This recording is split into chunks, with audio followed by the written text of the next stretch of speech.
Hello everyone, welcome to our channel. इस channel पर आपका स्वागत है। इस चैनल पर हम सीटेट का प्रिपरेशन करवाते हैं। आप सभी को पता होगा 14 दिसंबर को एग्जाम है, CTET paper 1 and paper 2। Hardly I think 20 days बचे, सो हमें प्रीवियस ईयर करना मस्ट है। अगर मेरी इस चैनल पर आपने वीडियोस जाकर नहीं देखे, इस चैनल पर मैंने सीडीपी के रिगार्डिंग मैथ्स के पेडागोजी और previous year question papers solve किए इस चैनल पर। सो आप वो वीडियो जाकर जरूर देखिए। और हमने इसके पहले प्रीवियस ईयर के पेपर सॉल्व कर रहे हैं सीडीपी के, उसके अंदर जो है तो हमने इसके पहले बहुत सारे पेपर सॉल्व किए हुए हैं। सो अगर आपके जो दोस्त हैं जो तैयारी कर रहे हैं, सीटेट का प्रिपरेशन कर रहे हैं, तो आप उनको ये वीडियो जरूर शेयर कीजिए, जिससे उन्हें बहुत हेल्प मिलेंगी। अगर आपको ये वीडियो अच्छा लगता तो जरूर लाइक शेयर और सब्सक्राइब कीजिए, जिससे क्या होता है हमें और मोटिवेशन मिलता और अच्छे अच्छे नए वीडियोस बनाने के लिए। सो हमने स्टार्ट किया था पहले, इसके पहले का बिफोर पार्ट अगर आप जाकर देखेंगे, सो हमने फरवरी 3 का 2023 का एक वीडियो बनाया, जिसमें हमने 1 से 10 क्वेश्चन सॉल्व किए। अब इसके आगे के ये क्वेश्चन इस वीडियो में सॉल्व करेंगे, जो कि ऑनलाइन पेपर हुआ था 2023 में। सो हम स्टार्ट करते हैं। पहला क्वेश्चन, प्रीवियस ईयर क्वेश्चन बहुत इंपॉर्टेंट रखते हैं। जो भी हमारे व्यूअर्स जिसने एग्जाम दिए हैं, कुछ बाय चांस उनका कुछ नंबर्स पे से रह गया है, तो उनको पता होगा कि अगर हम प्रीवियस ईयर अच्छे से करें तो बेस्ट होगा अपनी प्रिपरेशन के लिए। सो हम स्टार्ट करते हैं। पहला क्वेश्चन, ये 2023 का पहला पार्ट एक है, इस पर आप जरूर जाकर देखिए। दूसरा पार्ट आगे के क्वेश्चंस दिए हुए इसमें। सो पहला क्वेश्चन आपकी स्क्रीन के ऊपर ये रहा, like KBC, while practising cooperative learning a teacher should. Practising जब कोऑपरेटिव लर्निंग मिलकर जब बच्चों में पढ़ने का डेवलपमेंट करना है आपको, तो टीचर को क्या करना चाहिए? फर्स्ट ऑप्शन है make same ability based group. जो एक तो सपोज टैलेंटेड बच्चे, तो एक क्लास में एक ए ग्रुप टैलेंटेड बच्चों का, बी ग्रुप थोड़े एवरेज बच्चे हैं, मिडल बच्चे उनका, और जो सी ग्रुप है एकदम लो बच्चे जिसको कुछ नहीं आता, इस तरह ग्रुप बनाना चाहिए क्या? नहीं, ये रॉन्ग ऑप्शन है। सेकेंड ऑप्शन है instruct student to follow only prescribe procedure. जो एक प्रोसीजर बनाया है कि आप इतना आंसर दीजिए। जो टैलेंटेड बच्चे सिर्फ उनको ही क्वेश्चन पूछ रहे, जो पीछे के थोड़े जो लैग करते, जो बराबर फोकस नहीं दे पाते हैं, जो थोड़े कम इंटरेस्टेड है पढ़ाई में, उनको आप क्वेश्चन नहीं पूछ रहे। एक प्रिस्क्राइब प्रोसीजर के हिसाब से आप क्वेश्चनिंग कर रहे हो, वो तरीका है क्या कोऑपरेटिव लर्निंग में? नो। थर्ड है, या फिर जिसको आता उसको ही क्वेश्चनिंग कर रहे, उसको ही आंसर्स बता रहे, जो जिसको नहीं आता उसको नहीं पूछ रहे। टीचर वो है, असल का टीचर वो है जिसको नहीं आता आप उसको पढ़ाइए, जिसको आता वो सेल्फ भी पढ़ लेता है, सिर्फ आपका थोड़ा गाइडेंस चाहिए। बट जिसको नहीं आता उसको पढ़ाना चाहिए टीचर्स ने। थर्ड ऑप्शन है restrict use of discussion and debates. Restrict कर दो, बात मत करो, डिस्कस मत करो, डिबेट्स मत करो। कोऑपरेटिव लर्निंग कैसे होंगे? डिस्कस होगा, एक्सप्लोरेशन होगा स्टूडेंट का, डिबेट्स होंगी बच्चों के अंदर। सो कोऑपरेटिव लर्निंग मिलकर पीयर्स के साथ, दोस्तों के साथ सीखते हैं वो। सो ये रिस्ट्रिक्टेड करना ये भी गलत ऑप्शन है। कोऑपरेटिव लर्निंग में क्या बताया हुआ है? while practicing cooperative learning। now fourth question, make group of diverse learner। यहाँ पर क्या बनाना है आपको? Diverse learner. एक थोड़ा सा आईक्यू लेवल जिसका हाई है वो बच्चा, एक एवरेज बच्चा, और एक लो जो थोड़ा सा वीक है। सो अब इस तरह बनाएंगे तो जो कोऑपरेटिव लर्निंग में है, जो अपने फ्रेंड्स के साथ सीखने में वो जो पढ़ पाता है, जो कम समझ पाता है, वो अपने अच्छे बच्चों के साथ, अच्छे फ्रेंड्स के साथ रहकर अच्छे से पढ़ेगा। सो आपको इस तरह ग्रुप बनाना चाहिए, make group of diverse learners। so fourth option is correct। now next question, आपको पता है फर्स्ट 4 ऑप्शन में से मोस्ट अप्रोप्रिएट हमें टिक करना होता है। आपको विद इन 1 मिनट आंसर पढ़कर उसमें टिक कर देना है। now next question, in a classroom discussion on cricket. Cricket पर बात हो रही, जो हमारे इंडिया में बहुत क्रिकेट सबसे बड़ा ये बोलेंगे उसको त्यौहार बोलो या फेस्टिवल टाइप बोलो, क्रिकेट बोले तो सब बैठ जाते क्रिकेट देखने के लिए। अभी आईपीएल आने वाला है सीजन, सो 1.5 मंथ लोग आईपीएल के ही पीछे रहते क्रिकेट के। सो क्रिकेट बहुत बड़ा फेस्टिवल माना जाता है, या फेस्टिवल बोलो या फिर उसको खेलने में इंटरेस्टेड बोलो इंडिया के लोग। A teacher is giving more chances to boys. सिर्फ बॉयज को ही चांस दे रहे देन गर्ल्स से ज्यादा। बाय डूइंग सो हिज, वो क्या कर रही है? वो क्या करे? सिर्फ बॉयज को चांस दे रही। क्रिकेट सिर्फ बॉयज खेलेंगे ऐसा कुछ है क्या? गर्ल्स भी खेल सकते हैं, गर्ल्स भी खेलते हैं। सिर्फ बॉयज का गेम क्यों बताया गया है? खो खो तो बोले सिर्फ गर्ल्स ही खेलेंगे, बॉयज नहीं, बॉयज भी खेल सकते हैं। सो बहुत सारे गेम ऐसे हैं जो जेंडर बायस पे डिवाइड कर दिए गए कि ये सिर्फ यही खेलेंगे। क्रिकेट भी देखिए आप, ज्यादा जो बड़े बड़े गेम हो रहे आईपीएल वगैरह, सो ये मेल खेलते हैं। तो मेल के जो गेम्स है ये ज्यादा देखे जाते हैं, ज्यादा पसंद किए जाते हैं। वो as compare to women game वो भी देखा जाता है, बट मेल का गेम उनको पसंद करना, जो भी बड़े बड़े खिलाड़ी है, विराट कोहली, MS धोनी, इनको ज़्यादा लाइक करते हैं as compare to female. So cricket के बारे में, जेंट्स के बारे में बताया गया। तो इसमें जो है तो बॉयज़ को ज़्यादा इंटरेस्टिंगली पूछ रही है टीचर्स। फर्स्ट ऑप्शन है कॉम्बैटिंग स्टीरियोटाइप थ्रेट, एक स्टीरियोटाइप जो बना हुआ है उसके थ्रेट के बारे में बात कर रही है। नो, थ्रेट तो आ रहा ही नहीं यहाँ पर। Practising gender bias, practising gender bias जो पहले से प्रथा चलती आ रही है कि ज़्यादातर मेल ही क्रिकेट खेलेंगे। ओके, सो वो प्रैक्टिसिंग जेंडर बायस वो वही करा रही है कि बॉयज को ही पूछ रही है, नहीं गर्ल्स को भी खेलने के लिए लगाना चाहिए या फिर उनको भी जो है तो क्रिकेट का चांस देना चाहिए। सो यहाँ पर प्रैक्टिसिंग जेंडर बायस ये ऑप्शन हो सकता। थर्ड दिया हुआ है इंश्योरिंग जेंडर इक्वलिटी, इक्वलिटी की तो बात ही नहीं हो रही, बॉयज को ज्यादा पूछा जा रहा। और ब्रेकिंग जेंडर स्टीरियोटाइप, यहाँ पर थोड़ी ना तोड़ रही है वो प्रथा, वो बता रही है कि सिर्फ बॉयज से ही क्वेश्चनिंग कर रहे हैं। सो यहाँ पर होगा practising gender bias, second option is correct. Now next question, in a class of diverse learner, जो अलग अलग तरीके के जो अलग अलग लर्नर्स जो है पढ़ने वाले, अपने average, below average, high high god gifted student जो है अच्छे पढ़ने वाले। So a teacher should, teacher को क्या करना चाहिए? फर्स्ट ऑप्शन है group student based on their performance in exam, group student बनाना चाहिए एग्जाम के टाइम पे। ये कोई बात है एग्जाम के टाइम पे सिर्फ टीचर आ रहे पढ़ाने लग गए, स्टूडेंट को कहे सब मिलकर ग्रुप डिस्कशन में आप पढ़ो, ये कोई तरीका नहीं है। Set and maintain expectation of success from all, आपको जो है तो सक्सेस और रेशियो आपको सबसे रखना है। सपोज आपकी क्लास में 40 की स्ट्रेंथ है, तो आपको जो है तो उम्मीद सबसे रखनी है कि एक्सपेक्टेशन सबसे रखना है कि सक्सेस फ्रॉम ऑल, सबसे। नहीं तो क्या है, 2 या 4 या 8 10 स्टूडेंट जो टैलेंटेड है वही अच्छे से सक्सीड करेंगे, अदर स्टूडेंट नहीं करेंगे। टीचर्स को ये नहीं चाहिए, टीचर को ये चाहिए कि मेरे सब student, all student are similar for me. आपको पता है स्कूल में जो हमारे टीचर्स अभी पढ़ाते हैं यूनिफॉर्म होता है, यूनिफॉर्म क्यों होता है?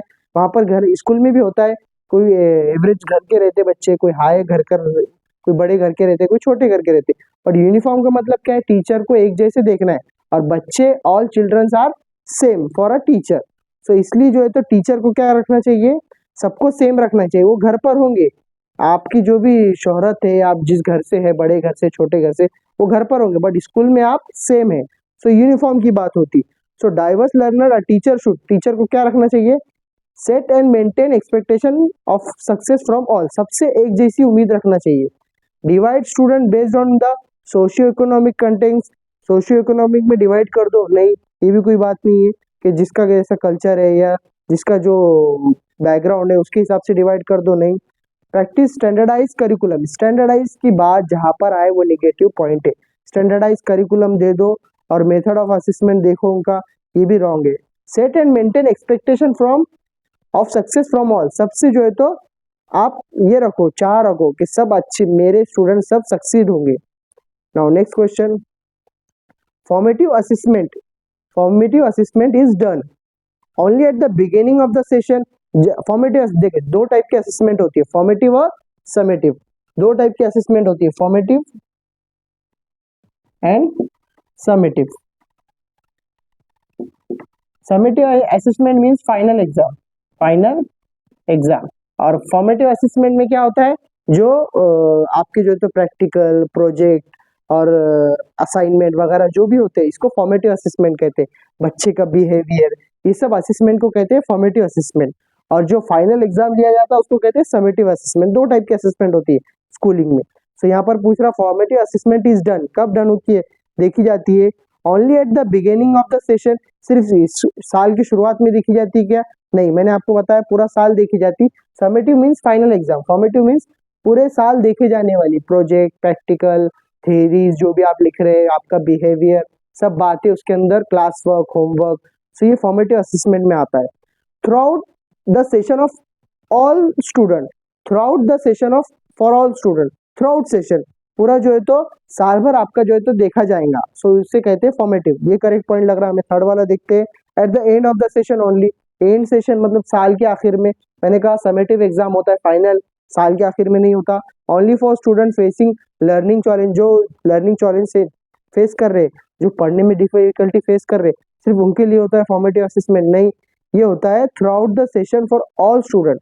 ये जो है तो साल भर देखा जाता है formative assessment. Second option is correct. Now next question, which of the following question will promote critical thinking among student? Critical thinking, बच्चों ने कुछ सोचना, सिर्फ रटना ऐसा नहीं है। कुछ एग्जाम्पल होते हैं, जैसे ए फॉर एप्पल, बच्चों को सिखाया जा रहा A for apple, B for ball. अभी B for ball ball ball ball नहीं, बच्चे ने कभी कुछ सोचा, क्रिएटिव थिंकिंग नहीं, बी फॉर बैट भी आता है, बी फॉर बैट भी आता है।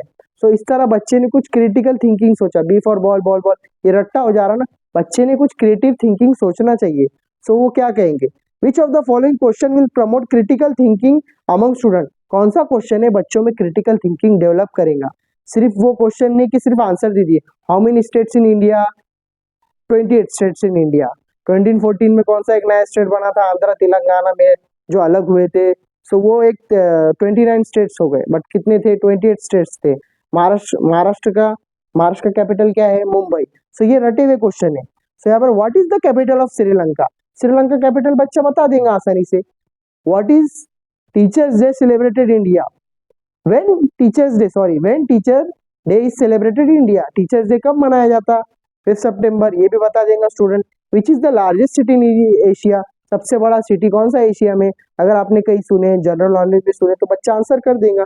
बट क्रिटिकल थिंकिंग डेवलप होना चाहिए, कुछ बच्चे ने सोचना चाहिए, तर्क वितर्क करना चाहिए, उसे कहते हैं हम क्रिटिकल थिंकिंग प्रमोट स्टूडेंट में। तो कौन सा क्वेश्चन रहेगा, 4th वाला देखिए, how would you resolve water crisis in your city, आप कैसे रिजॉल्व करेंगे water crisis in your city. अब हम जा रहे थे वहां, सिटी में इतना प्रॉब्लम है पानी का कि क्या बताए आपको, 8 दिन में एक बार पानी आता है। सॉरी, इसमें मैं ये कहना चाहता हूँ कि आप वाटर क्राइसिस को किस तरह दूर करेंगे आपके सिटी में, ठीक है। सो इसके लिए जो है, तो ये क्वेश्चन कैसा हुआ, क्रिटिकल थिंकिंग का हुआ, how would you resolve water crisis in your city. So fourth option is correct. ये क्रिटिकल थिंकिंग डेवलप कर रहा है कि आपके शहर में पानी का जो प्रॉब्लम है उसे आप किस तरह कहेंगे, उसका रीजन दीजिए, आप क्या कर सकते हैं। सो 4th option is correct. Now next question, concept of inclusion requires, यहाँ पर देखिए सबके लिए एजुकेशन, सबके लिए एक जैसा एजुकेशन।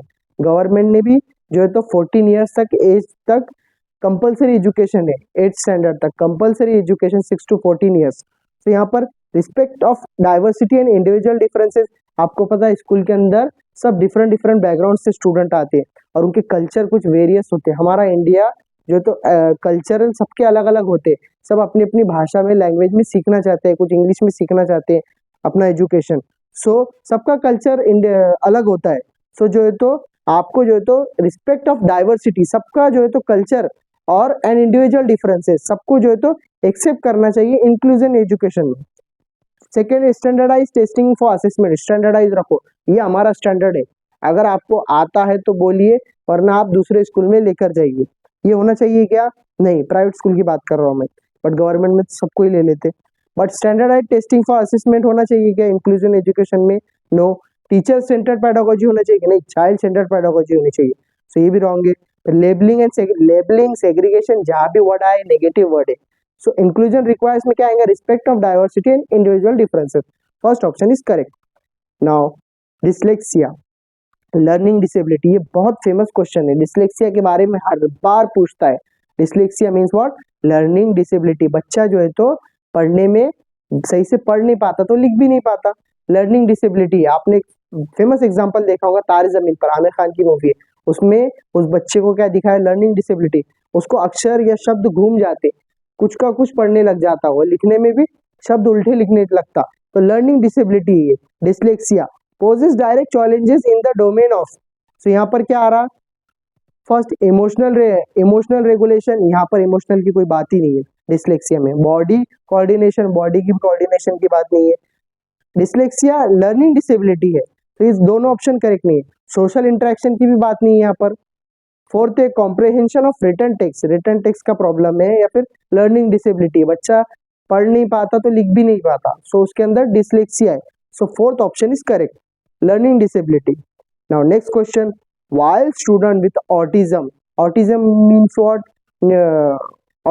what, बच्चा अपने अपने में रहता है, न्यूरोलॉजिकल डिसऑर्डर है। several changes in certain domain they have strength which can be utilized by the teacher in teaching learning process। तो यहाँ पर ऑटिज्म में क्या है, बच्चा अपने अपने में रहता है, सोशल इंटरेक्शन में जाता नहीं है, उसे जो है तो मे बी SAD जो बीमारी होती है वो होती है जिसमें स्पेक्ट्रम डिसऑर्डर होता है। तो उसके अंदर बच्चा अपने अपने में रहता है, ज़्यादा इंटरेक्शन नहीं कर पाता, अपने अपने में बातें करने लगता है। चाइल्डहुड से ही बीमारी पता लग जाती है कोई कोई पेरेंट्स को। तो उसके अंदर बच्चा जो है तो कुछ बातें करने लगता है, लोगों से कनेक्ट नहीं हो पाता, आंखें नहीं मिला पाता। सो ऑटिज्म के ये कुछ सिम्टम्स है। तो यहाँ पर क्या पूछ रहा है आपको, autism faces several challenges in certain domains.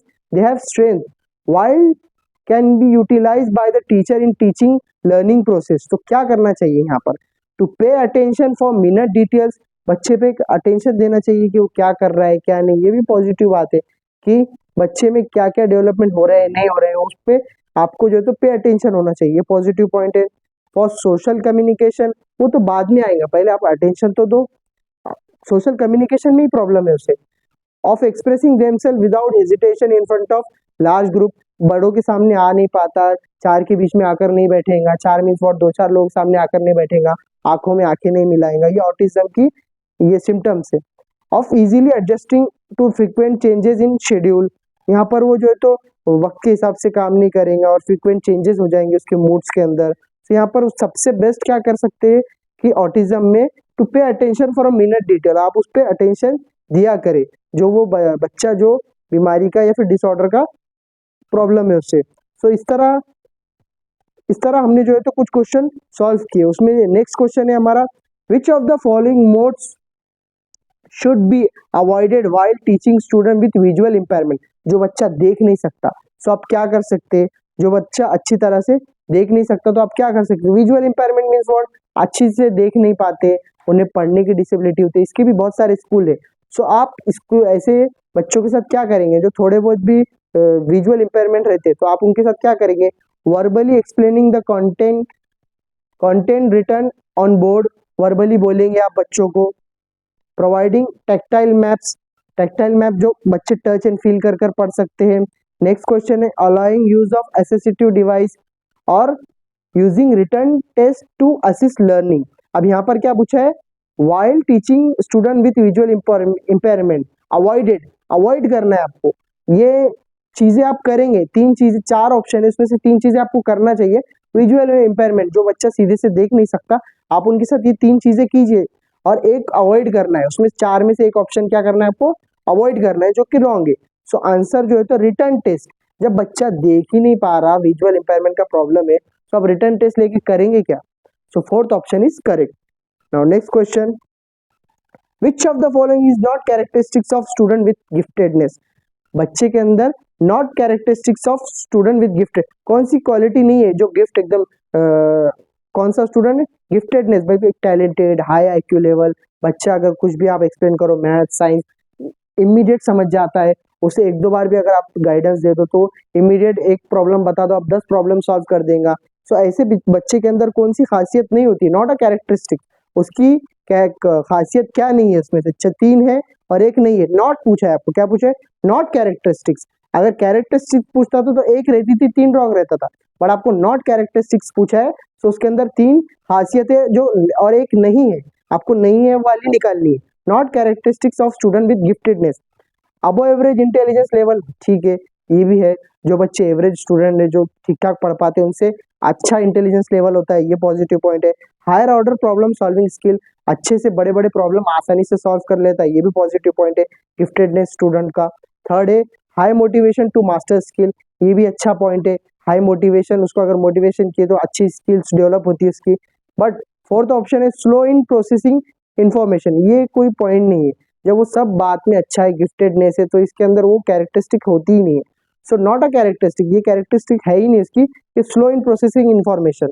So fourth option is correct. तो इस तरह हमने जो है तो कुछ रिमेनिंग, इसके पहले एक पार्ट किया हुआ है हमने प्रीवियस ईयर क्वेश्चन का, और एक ये किया है प्रीवियस ईयर क्वेश्चन का, जिसमें पार्ट 2 में हमने रिमेनिंग 10 क्वेश्चन और सॉल्व किए। प्रीवियस ईयर क्वेश्चन बहुत मैटर करता है, जो भी हमारे व्यूवर्स देख रहे हैं, जो हमारे दोस्त अभी भी प्रिपरेशन स्टार्ट किए, प्रीवियस ईयर बहुत इंपॉर्टेंट है। जो हमने सीरीज स्टार्ट की, आप डेली अप टू डेट रहिए और इस चैनल को सब्सक्राइब कीजिए। अगर आपको कुछ वीडियो नहीं समझ में आ रहे तो हमें जरूर बताइए, जिससे हम उस वीडियो पर या उस जो पर्टिकुलर क्वेश्चन है उसे आपको अच्छे से बताएंगे। अगर आपको ये वीडियो अच्छा लगा तो जरूर इसे लाइक, शेयर और सब्सक्राइब करें।